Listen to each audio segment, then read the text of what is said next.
may binunot po tayong makina, no? Ford 56, kaya po binunot natin yan kasi sira po yung crankshaft. Kaya po nasira, kaya po binaba po natin yan kasi lost trading tornilyo at sa pulley.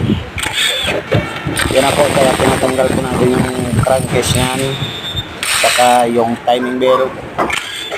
Yung nakaputi po ay Bisco po yan.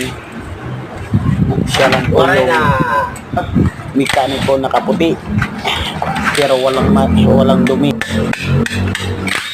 Yan, pinupukpok na po natin, no, para malaglag yung natanggal na po.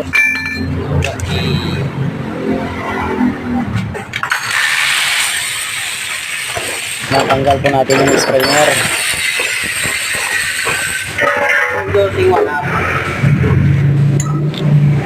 Ito yung namo ko dyan, ang puti-puti, pero walang langis siya gamit yan.